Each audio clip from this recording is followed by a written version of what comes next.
Welcome guys, it's Chia to Japan.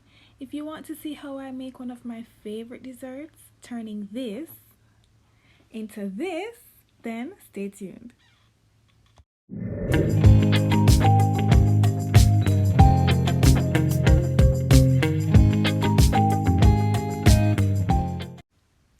Alright, so let's get right into the video. All the ingredients as well as the measurements will be listed in the description box below. If you're not a big fan of bread crusts and always wanted to do something with them instead of just throwing them out, then I highly recommend this recipe. It's not very sweet. However, you could always add more sugar to your liking. This is one of my favorite recipes to make. It's very easy. You only need a few simple ingredients and you will have one of the most delicious desserts. I use non-dairy milk. After mixing in my eggs, I like to add all my wet ingredients in my measuring cup. So here I am adding in some vanilla and then some brandy.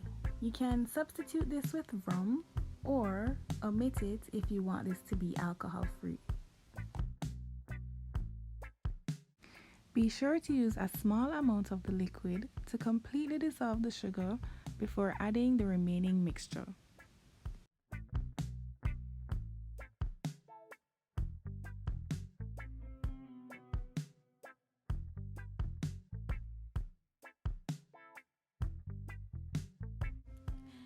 I was about to throw out this really old banana,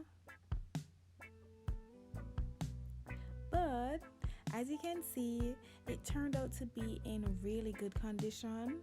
So I figured why not use it as a natural sweetener since I didn't use a lot of sugar in the beginning. After mashing it to a somewhat chunky texture, I added it to my liquid mixture.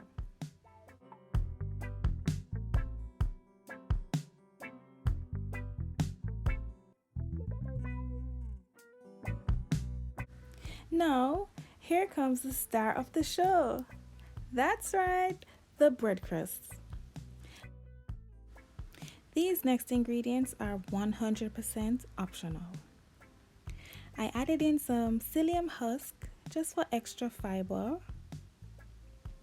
I love cinnamon, so I kind of added a lot here, as you can see. And some more vanilla because why not?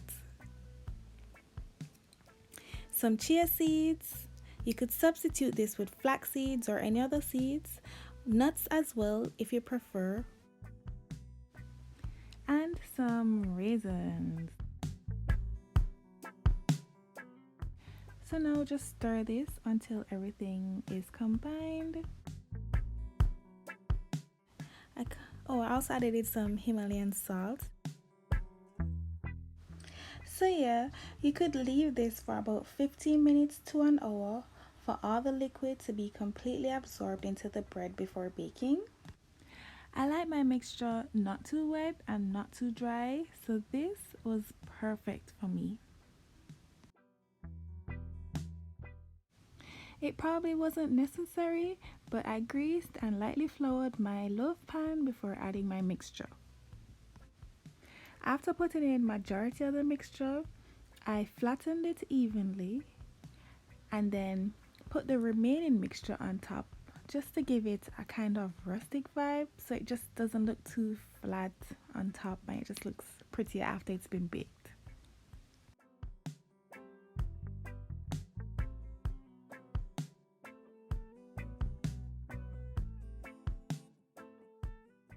Oh, I then did this just to remove any air pockets that might be in the mix.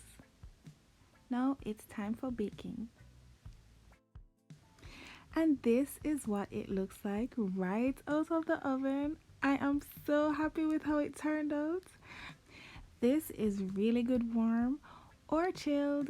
You can have this with anything you like, whether it's ice cream, custard, caramel, anything. It goes really well with everything. I actually really love this with cheese. I think it pairs really well. You guys will not be disappointed. Please try this recipe. Let me know what you think.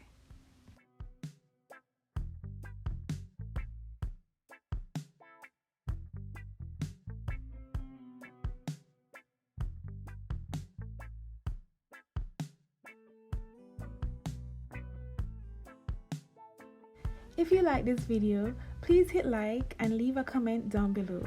Remember to subscribe to get notified whenever I post a new video, and follow me on Instagram. Thanks so much for watching. Bye!